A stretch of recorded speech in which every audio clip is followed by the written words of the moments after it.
Hemos recibido ya a Diego Macera. Diego, muchas gracias por estar con nosotros. Gracias por la invitación, encantado. A ver, vamos en buen camino con relación a Petroperú. Tú dirías que lo último que ha dicho la ministra, ¿no?, que además nos da una cifra, caramba, que nos ha vuelto a golpear, que le hemos escuchado seguramente antes, pero que vuelve a asegurar que las deudas de Petroperú suman o superan los 5.000 millones de dólares.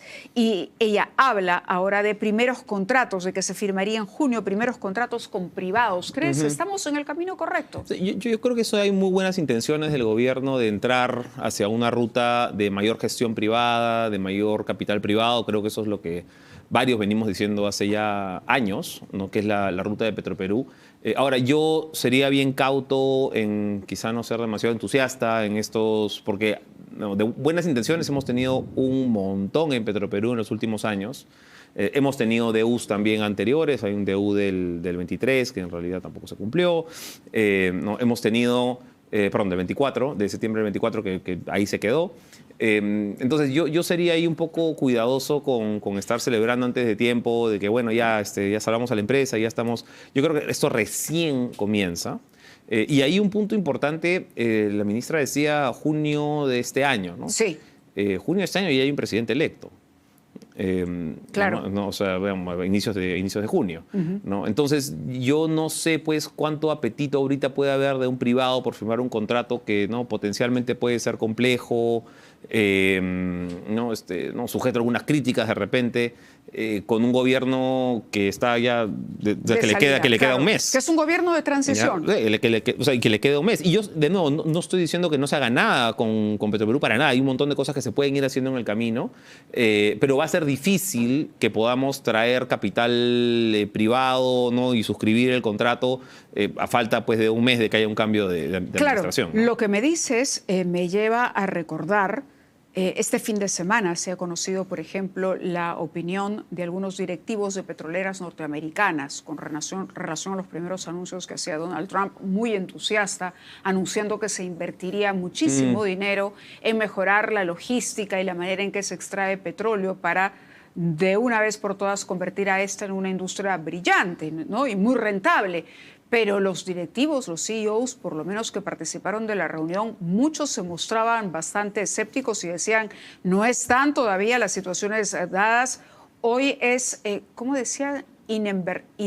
Ininvertible, sí, no sé si es una palabra. No sé si es una palabra, pero así era la traducción. Claro, pero la traducción literal sí. del término que se usó era eso.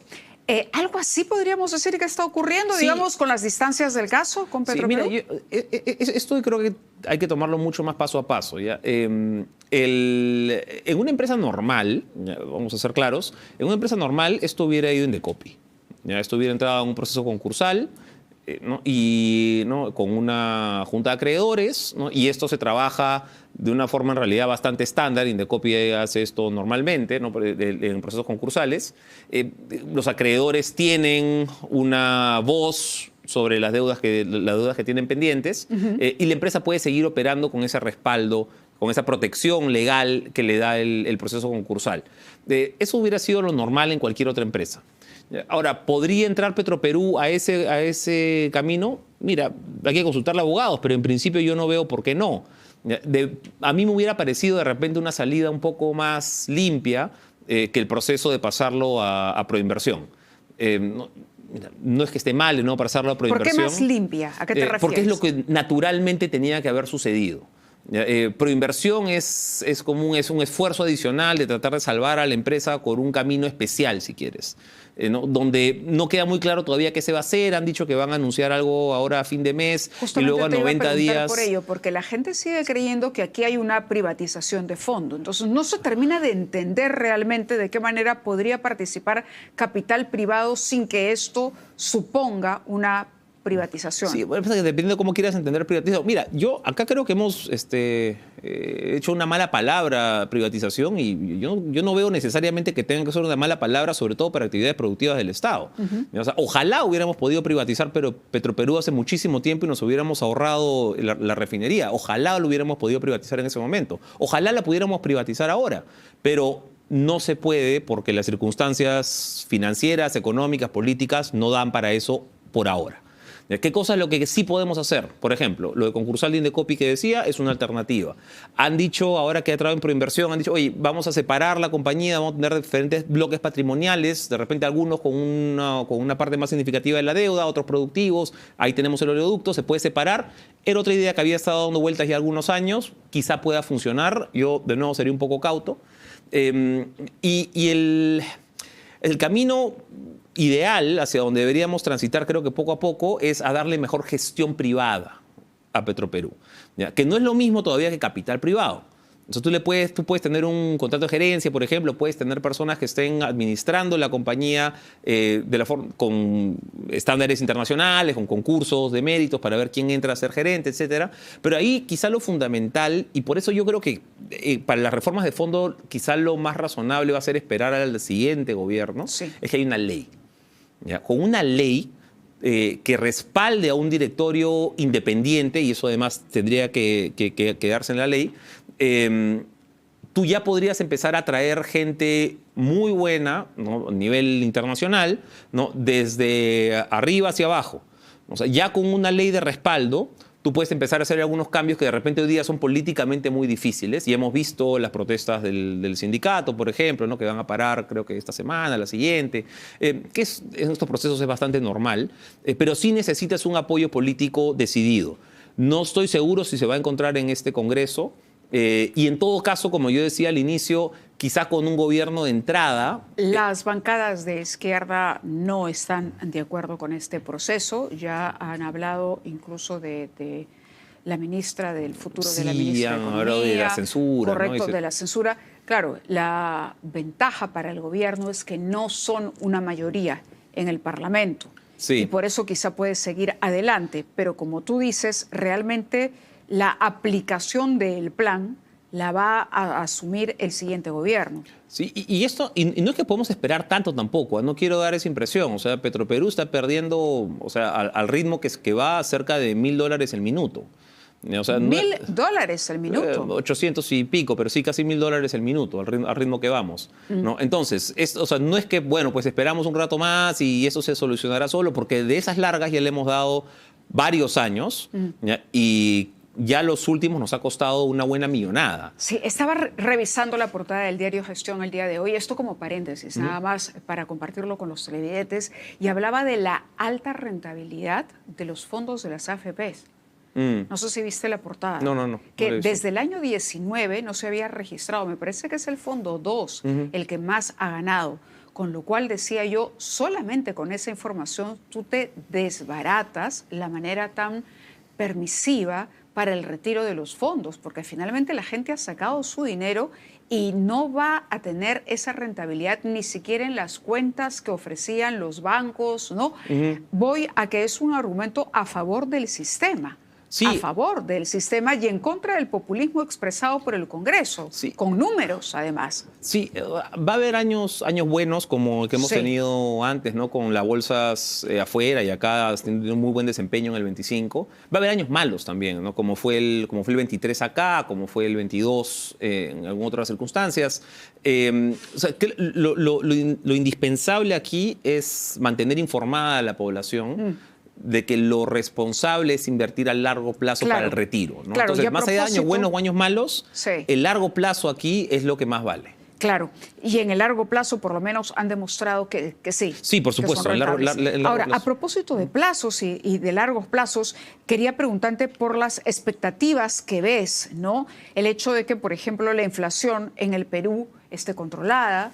Todos queremos que esto continúe así. La confianza de las empresas privadas a 3 meses de las elecciones, ¿tú dirías es auspiciosa? No sé si auspiciosa es la palabra, pero por lo menos es más optimista de lo que quizá yo hubiera podido predecir hace unos meses. ¿Más optimista? ¿Y en comparación al 21? Es más optimista de lo que teníamos. A ver, para ponerlo en contexto, nosotros tuvimos lógicamente una caída muy dura de expectativas empresariales en el 20, en el COVID. No, todo el mundo tuvo lo mismo. Tuvimos un rebote en el 21, ¿no? Natural, pero luego entró el proceso electoral. Y apenas llegó primera vuelta, con los resultados de primera vuelta ya conocidos, la confianza se desploma. ¿Ya? Se desploma y se mantiene en rojo negativo por cerca de 3 años y medio, 4. ¿Ya? Es mucho tiempo. Nunca habíamos tenido tanto tiempo, y medimos esto hace 25 años, ¿no? Nunca habíamos tenido tanto tiempo con la confianza en negativo. ¿Qué significa esto? Si no hay confianza, no hay inversión. Si no hay inversión, no hay empleo. Si no hay empleo, no hay mayores ingresos, no hay reducción de pobreza, etc. Entonces, por eso es importante medir la confianza. Recién, desde el 24, hemos tenido una recuperación y en el 25, el año pasado, hemos tenido desde mediados de año, un poquito antes, segundo trimestre, hemos tenido que la confianza ha vuelto a niveles optimistas naturales, si quieres, de antes de la pandemia. ¿En qué se sostiene esa confianza? ¿De qué manera se ha podido Yo creo que recuperar? a ver, tiene algo que ver con el empuje que estamos teniendo de fuera. Los precios de los minerales están en el mejor momento histórico, eso es innegable. En general, la macro se ve muy estable en el Perú. Hay temas fiscales sí que podemos conversar, pero Sí. en general la macro se ve estable. Y además, desde la parte política también importante, hubo mayor predictibilidad. ¿Ya? Creo que ayuda mucho que no tengas un gobierno como el que tuvimos pues, desde el 21, ¿no? Donde se amenazan cambios de constitución, se amenazan expropiaciones. Eso genera muchísima incertidumbre, ¿no? Eso explicó la salida de los 18.000 millones de dólares durante el primer año del señor Castillo. Y eso fue lo que nos tuvo una confianza deprimida por muchísimo tiempo. Entonces, si bien el gobierno de la señora Boluarte puede haber tenido muchas limitaciones, por lo menos te dio algo de predictibilidad de que con todas las limitaciones que tienen, se sabe a qué se juega. No sabes a qué atenerte. Sabes que más o menos esto lo va a respetar, esto de acá es un poquito más débil, pero por aquí va. El gobierno del señor Gerí es más o menos lo mismo en ese sentido. Sabes más o menos a dónde va. ¿Ya? Y la expectativa, ojalá lo que podamos tener a partir del 26, es alguito más de predictibilidad. O sea, y ahí ese punto es bien importante, ¿ya? Porque desde fuera también nos ven mucho como, oye, este país, ya no sé ni cómo se llama el presidente. Claro. O sea, cada año y medio, en promedio, están cambiando de administración. Muy complicado invertir aquí. ¿Ya? Y en ese punto, quizá lo fundamental, aparte de una plancha presidencial adecuada, ojalá, que podamos elegir, va a ser tener 31 senadores con cierto nivel pues, de competencia, ¿no? Honestidad, habilidad política, etc. 31 senadores, que es la mitad, vamos a tener 60 en el Senado. Con 31 senadores vas a poder gestionar vas a poder manejar una buena parte de la agenda política y es indispensable que tengamos 31 senadores, vamos a decir, por lo menos adecuados. Has hablado de predictibilidad, has hablado de un momento de bonanza, de que, bueno, los precios son inmejorables, digamos, los vientos del exterior soplan a favor de la economía peruana, hay finalmente un control de la inflación que es importante, una autonomía del Banco Central de Reserva, pero el talón de Aquiles, ¿dónde está? Es el tema del déficit fiscal, las exoneraciones tributarias que se están criticando ahora nuevamente y que están pasando un poco así mientras uno se distrae por atender lo que sucede en Venezuela, se siguen aprobando y dilatando exoneraciones tributarias. ¿Cuáles son esos puntos rojos, digamos, o de alerta a los que hay que prestar atención? Mira, en la parte fiscal ha habido, creo, mucha irresponsabilidad. ¿Ya? Sobre todo desde el Congreso, pero también el Ejecutivo tiene una carga aquí con un rol, vamos a decir, un poco más disminuido del Ministerio de Economía y Finanzas, que debería ser pues, el guardián de la caja, ¿no? Aquí ha habido una responsabilidad compartida, pero principalmente es el Congreso el que ha tenido quizá demasiados espacios para pasar gastos adicionales, pasar leyes que en principio no deberían haber pasado por la provisión constitucional que dice que el Congreso no puede tener iniciativa de gasto. Eso es, hasta ahora no han presentado el gobierno una demanda de inconstitucionalidad y dijeron que lo iban a hacer. ¿Sería importante, crees tú, que antes de que entre el proceso, avance el proceso electoral, sí, esto se presente? Eso es importantísimo avanzarlo para que el Tribunal Constitucional, vamos a decir, clarifique que esa provisión que te dice el Congreso no tiene iniciativa de gasto, sigue vigente para este periodo fiscal, para el próximo también, ¿ya? Y en general. Ahora, los congresistas pueden todavía aprobar normas de esta naturaleza, ¿no? Y le corresponde al Poder Ejecutivo, idealmente al Poder Ejecutivo, no necesariamente, pero lo que suele suceder, que cuando el Congreso aprueba algo de esto y tú primero lo observas, ¿no? Cosa que no hemos estado viendo. Ya el Ejecutivo las ha estado pasando. Entonces, primero, si el Congreso aprueba uno de esos, tú lo observas. Lo observas, regresa al Congreso. Si el Congreso insiste y la promulga por su lado, el Ejecutivo tiene que llevarlo al Tribunal Constitucional, que tampoco ha estado pasando. ¿Ya? Entonces, por eso digo, el que inicia el problema es el Congreso, pero el Ejecutivo acá no ha estado cumpliendo la labor que le correspondería. Ahora, cuando ojalá esto suceda pronto, vamos a poder equilibrar un poquito más la trayectoria del déficit. Eso, para ponerlo claro, a nivel latinoamericano, el Perú no es un país que tenga temas fiscales serios hoy día, ¿no? Estamos cerrando cerca de la regla del déficit este año. En general, si uno ve, pues 32% de ratio de deuda sobre PBI es la mitad de lo que hay en Latinoamérica. Por ahí no está, si uno ve desde fuera, dice, oye, el Perú en temas fiscales, tranquilo, a más. El problema es la trayectoria de largo plazo. ¿Ya? Si se empiezan a aprobar todas estas normas y las exoneraciones que mencionabas también antes, ¿no? Porque hemos estado dando exoneraciones también a derecha e izquierda como si no importara, ¿no? Y hoteles y restaurantes por allá, exacto, ¿no? Zonas económicas por aquí, agroindustria por allá, ¿no? Las peluquerías al otro lado, ¿no? Y al final, ¿qué cosa hacemos? Hacemos un sistema con un montón de huecos, claro, ¿no? Donde no solamente el problema son los huecos, el problema es el incentivo que le das al empresario, sí, ¿no? Y bueno, y el impacto en la recaudación también. Porque, ¿qué cosa es lo más rentable para el empresario en ese caso? Más que operar mejor mi negocio y encontrar nuevas líneas de más eficiencias, voy a presionar en el Congreso, ¿no? Si con presionar en el Congreso me bajo pues 5, 15 puntos de impuesto a la renta, ese es probablemente el tiempo mejor invertido que voy a tener, es presionar en el Congreso. Y esa imagen bien, no la podemos dar. De acuerdo. Muchísimas gracias, Diego. Y como digo siempre, volveremos a conversar porque seguramente en los próximos días habrá más de un motivo para que estés aquí en el programa. Encantado. Gracias.